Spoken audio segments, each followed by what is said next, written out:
I should preface what I'm going to say by clarifying that Judaism does not seek converts. We don't encourage people to convert. We don't seek converts, and it's for a very simple reason. There is no pressing need for anyone in the world to become a Jew. And the reason is because you don't have to be a Jew in order to have a relationship with God. You do not have to be a Jew in order to have a relationship with God. In the Bible's first book, in the book of Genesis, there are many people long before the Torah was revealed and long before there was a Judaism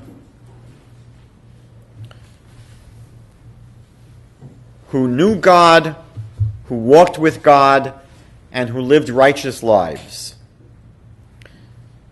And so we see from that very first book of the Bible that you do not have to be a Jew practicing Judaism in order to have a relationship with God.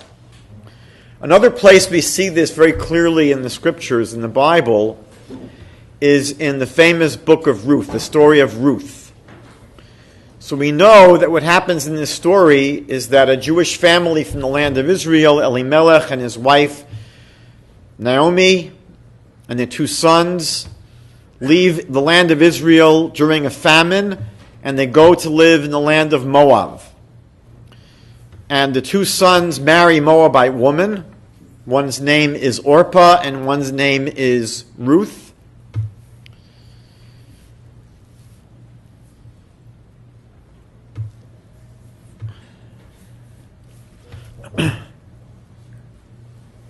And the two sons ultimately die, as well as Elimelech, Naomi's husband. Naomi plans to go back to her homeland, to the land of Israel, and her two daughter-in-laws tell her that they want to accompany her and go back to Israel with her. So Naomi tells Orpah and Ruth, why? Why do you want to come back to live in Israel with me? Stay here in Moab. Stay among your own people. There's no need for you to come and live with me in Israel. And she encourages them in the story. If you follow the narrative, 3 times she urges them, no, you don't need to come to Israel and be with me. You can stay with your own people, live here in Moab. Orpah decides to remain in Moab, so she stays behind. But Ruth insists. Ruth says, no, I want to go with you. She ultimately says that your God will be my God and your people will be my people. And so Ruth decides that she wants to join the Jewish people, and she ends up converting. But you see from the story that it wasn't absolutely necessary for them to convert, because if it was, then Naomi would have told her daughters-in-law, yes, it's important, come back to Israel with me. You have no life here in Moab. So that's an important starting point for tonight. Now, I should say as well that different movements among the Jewish people today have different ways that they look at the process of conversion. And for tonight's talk, we'll be examining only the issue of conversion as seen through the lens of traditional Orthodox Judaism. I'm not going to be covering all the branches within the Jewish people. The convert to Judaism basically goes through the exact same process as the original Jewish people who came out of Egypt. When our people came out of Egypt, there was no Torah they had initially. There was no Judaism. And so what happened to the original Jews was that they, in effect, converted to Judaism. All the original Jews converted to Judaism, in effect. They became converts at Mount Sinai when God offered the Torah to the people of Israel. They had a choice to make. And their choice was either to accept the Torah or not accept the Torah. And so when those former slaves who came out of Egypt responded to God's offer by saying, Na'aseh, we will do. We accept upon ourselves the obligation of living according to the Torah. At that point, essentially, they became converts. That's what it means to convert to Judaism. Conversion to Judaism is essentially an acceptance upon oneself of the obligation to live according to the dictates of the Torah.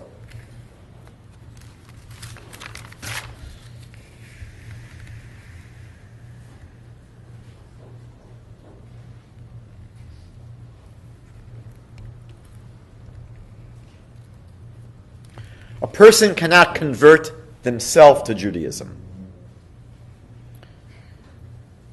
You can't go off and just read a book and decide that you're a Jew.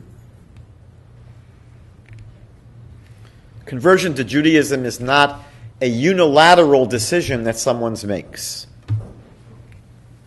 A person might decide that they want to join the Jewish people and become a Jew, but the Jewish people have to accept them as a convert. It's a process that goes both ways. The candidate seeks to become a convert, but the community has to accept that person. Conversion takes place as a formal legal process, much in the same way that anyone that seeks to become a naturalized citizen of a country cannot do it by reading books about Canada and eating poutine. That's not how a person becomes a Canadian. And they can even wear a Canadian flag on their backpack. They can do all the things that Canadians do. They can root for the Maple Leafs. But becoming a citizen of Canada or any other country requires that the person go through a formal legal process, which is invariably a citizenship judge or at a citizenship court. I went through that process myself when I came here from the United States and became a Canadian citizen. It was a formal legal process. And so in the same way, Judaism, conversion to Judaism, is handled by a Beit Din, which is a rabbinical court of 3 members, invariably rabbis, but not necessarily. Now, it's very important to understand that the Beit Din, the rabbinical court, does not do a potential candidate for conversion any favors by converting them without properly vetting them. And unfortunately, this happens far too often, that a person expresses their desire to convert, and the Beit Din does not properly vet them. And then, after a year or so, the person falls off the wagon, so to speak, and they don't follow through on their commitments to observe the laws of the Torah.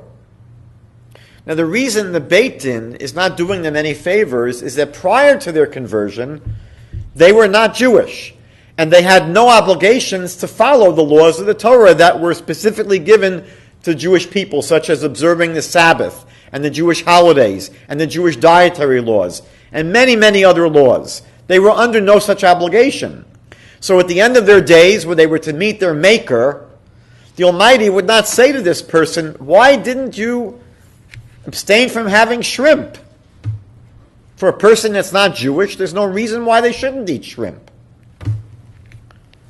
They're not going to be asked why you didn't observe the Sabbath, because people who aren't Jewish are not obligated to observe the Sabbath. So a Beit Din that converts someone prematurely or without carefully screening them, and the person does not follow through on their ostensible commitment to observe the Torah, they will be spiritually responsible for all of those laws they're not following. They're much better off living as a righteous Gentile than as a sinning Jew. It's an important thing to remember. Not only is the Beit Din responsible to the potential convert, the Beit Din is responsible to the Jewish community. It's not healthy to bring in new members to the Jewish community who are going to be contributing negatively in a spiritual way. It doesn't help the health of the Jewish community to have more and more people who are not observing Judaism. And so there's a responsibility to the Jewish community as well. In addition, the Beit Din is charged with ensuring that the candidates for conversion are sincere. Unfortunately, there are many people, and we know this from experience, for example, Christian missionaries, who have sought to infiltrate the Jewish community, convert to Judaism, so that they may, in their own words, for example, say, well, now I'm a Jew for Jesus. Or they may seek to be able to move to Israel. And as a Jew, they become automatic citizens. And the state sponsors their citizenship.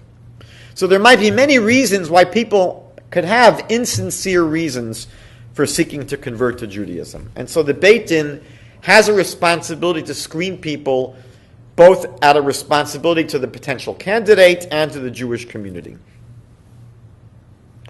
Now, how does the Beit Din test for the sincerity and the commitment of a person to observe the Torah? So the Beit Din basically does it by requiring that the candidate go through a period of study and of trying on the Torah itself, both studying the Torah and trying it on.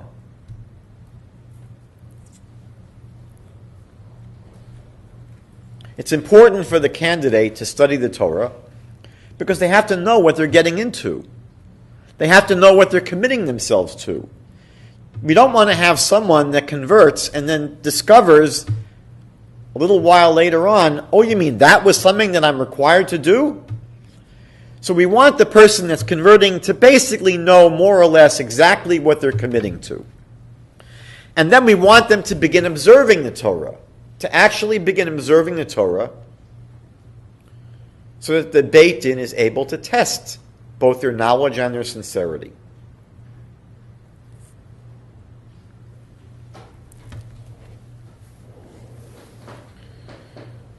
Now, the Beit Din itself is not able to personally supervise every candidate. For example, in most Jewish communities, the Beit Din is not a full-time job that the rabbis have. These are, generally speaking, senior rabbis in the community who are extremely busy, and it's very difficult to get them even together, to get three of people together for a meeting. So what happens is, in order to be able to properly supervise and vet the process, the Beit Din in almost all communities requires that the candidate secure a sponsoring rabbi that will oversee their progress. In addition, many communities recommend that the candidate for conversion secure a tutor that can study with them.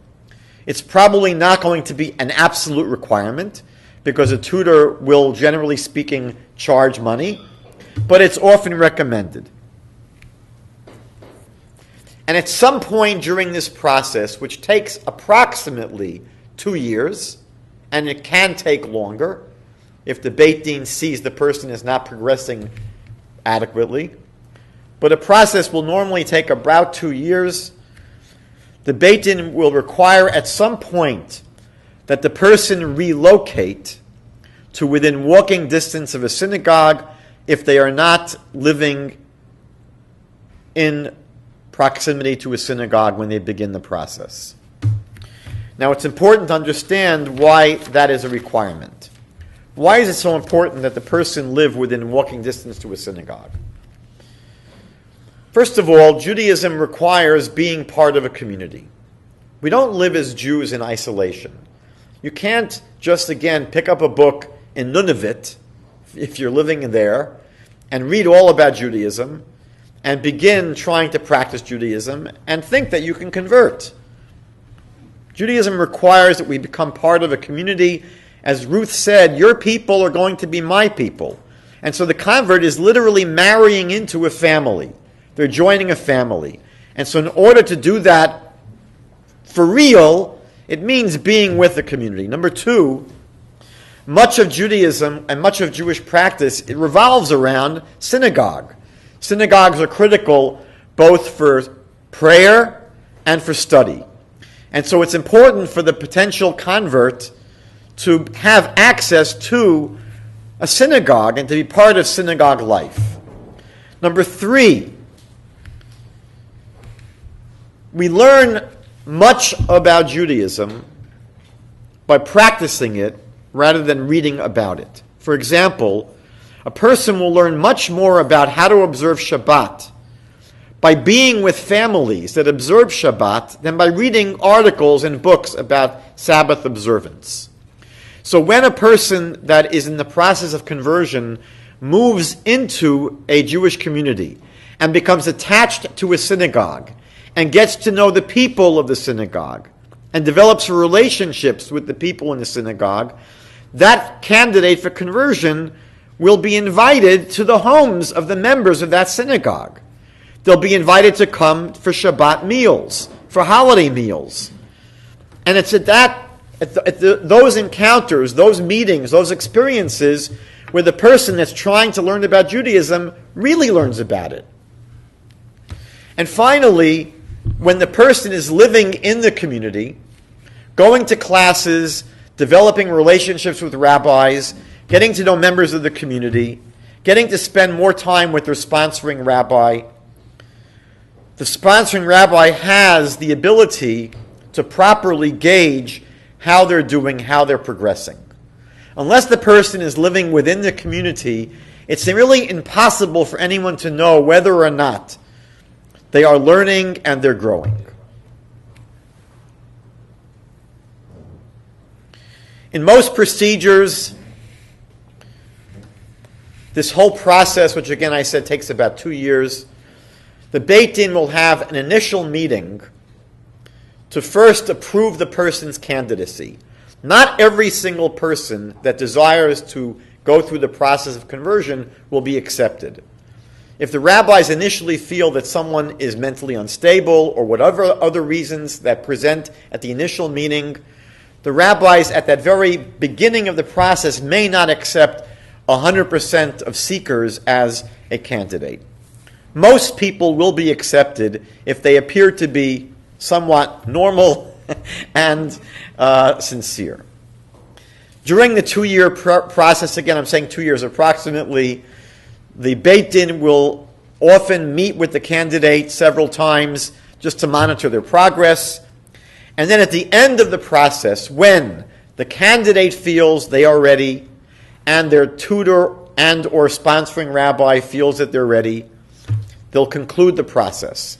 In some communities, like here in Toronto, the Beit Din requires the candidate take an extensive exam, an extensive written exam. Here the exam is quite long. It can take about 12 hours. And it's a tool to help gauge how much the candidate has actually progressed. If everything goes well, they will organize a final meeting where at the final meeting, the following takes place. If the candidate is a male, and if the candidate had been surgically circumcised as a child, which many North American boys are, so then at the very last meeting, the Beit Din will have what is called a hatafat dam brit. They will take a symbolic drop of blood for the circumcision. And that's done immediately prior to the immersion in a pool of water called a mikveh. And when the person emerges from that body of water, from that ritual bath, they are a Jew. Obviously, in the case of a woman candidate, they just go straight to the mikveh. In a case where the male was never circumcised ever as a child, so that is a more difficult process, obviously, for an adult, and that will take place before the final meeting where they will immerse in a mikveh.